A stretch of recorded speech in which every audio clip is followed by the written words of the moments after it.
नमस्कार, स्वागत है आपका द न्यूज पर। मैं हूं आपके साथ शेरिन।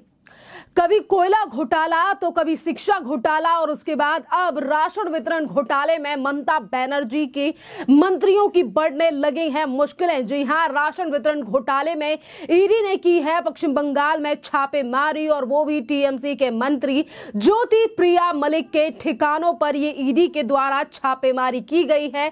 जिस तरीके से राशन वितरण मामले में करोड़ों रुपए का घोटाला जो है वो सामने आया है। प्रवर्तन निदेशालय यानी कि ईडी ने ममता सरकार में मंत्री ज्योति प्रिया मलिक के ठिकानों पर छापा मारा है, और बताया जा रहा है कि ये छापेमारी राशन वितरण घोटाले की जांच के संबंध में की गई है।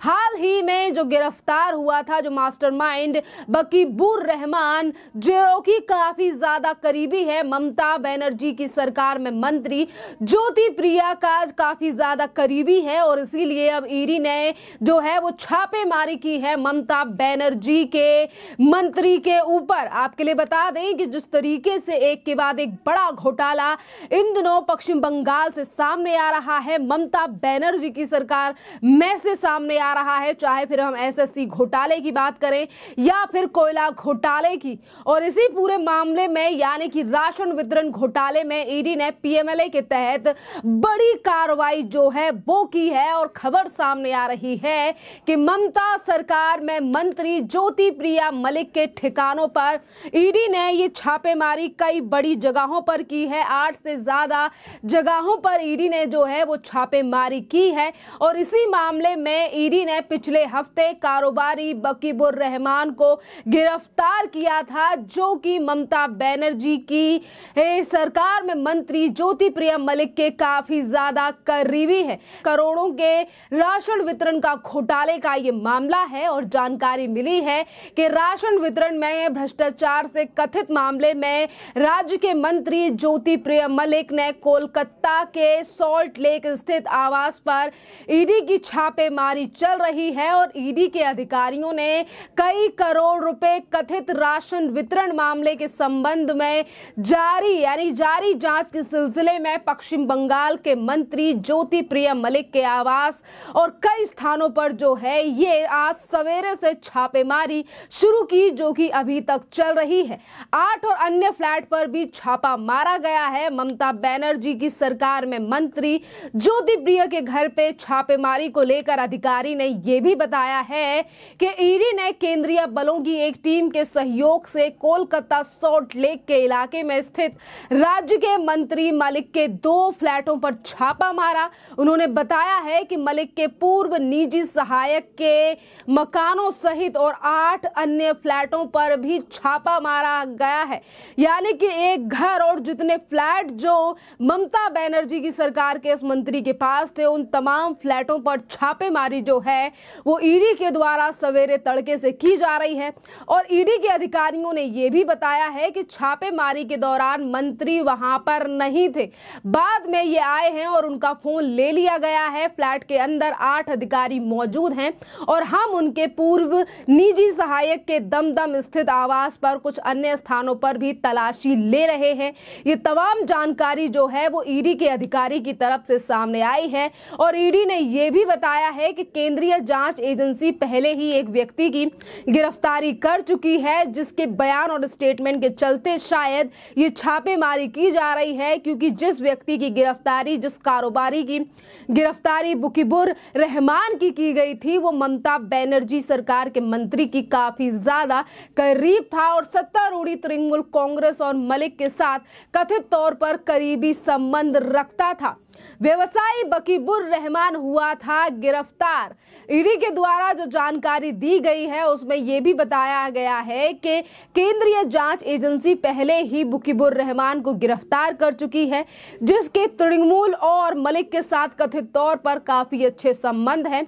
बता दें कि कुछ दिन पहले ही ईडी ने पश्चिम बंगाल में राशन वितरण में अनियमितता मामले में कोलकाता में एक व्यवसायी वकीबुर रहमान को गिरफ्तार किया था। रहमान को केंद्रीय एजेंसी के अधिकारियों द्वारा कोलकाता के उत्तरी बाहरी इलाके में काई खली स्थित और उनके आवास पर होटल पर मैराथन छापेमारी अभियान चलाने के बाद गिरफ्तार किया गया था। यानी कि जिस व्यक्ति का लगातार नाम सामने आ जा रहा है और जिसको सबूत मिलने के बाद ईडी ने गिरफ्तार किया था, आज उसी व्यक्ति की वजह से, यानी कि स्टेटमेंट की वजह से शायद अब ममता बनर्जी की सरकार की मंत्री ज्योतिप्रिय मलिक की बढ़ने वाली हैं काफी ज्यादा मुश्किलें। जहां एक तरफ ईडी अपना पूरा काम कर रही है, सवेरे से छापेमारी जारी है, तो अब इस ईडी की जांच को लेकर भी टीएमसी की तरफ से सवाल खड़े होने लगे हैं, जो कि हमेशा से ही होता आया है। और आज टीएमसी कि मंत्री जो है वो शशि पांजा ने भी ईडी और केंद्र सरकार को लेकर जांच पर लेकर सवाल उठाए हैं।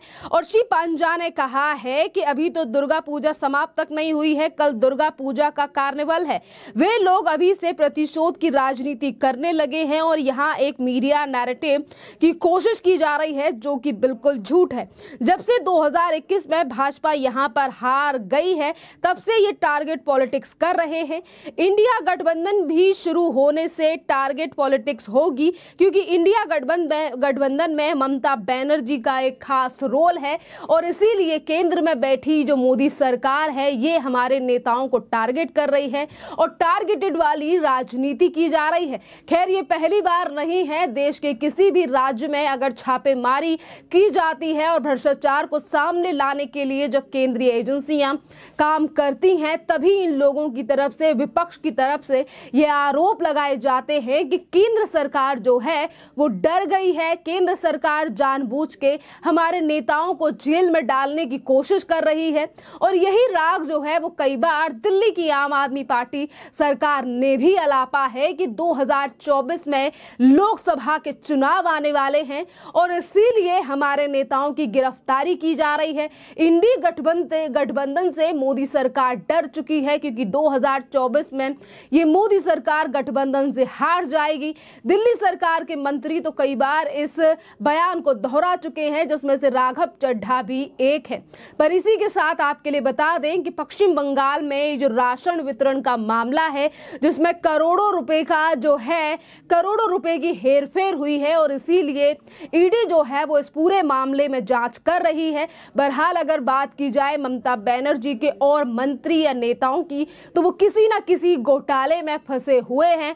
अभी कुछ दिनों ही पहले जो है वो फराद हकीम, जो कि ममता बनर्जी सरकार के विधायक हैं, उनके ऊपर भी एक्शन लिया गया था अलग किसी मुद्दे को लेकर। तो वहीं दूसरी तरफ महुआ मोइत्रा, जो कि टीएमसी की सांसद हैं, उन पर भी जो है वो पैसे लेने के बाद अडानी की बुराई करने या फिर उन पर सवाल उठाने का आरोप है और उस पर भी जांच चल रही है। तो वहीं ममता बनर्जी के भतीजे अभिषेक बनर्जी और उनकी पत्नी के ऊपर भी ईडी की जांच चल रही है कोयला घोटाले और एसएससी मामले को लेकर। खैर, इस पूरे मामले पर आप लोगों की जो भी राय हो, आप हमें कमेंट कर जरूर बताइए। धन्यवाद।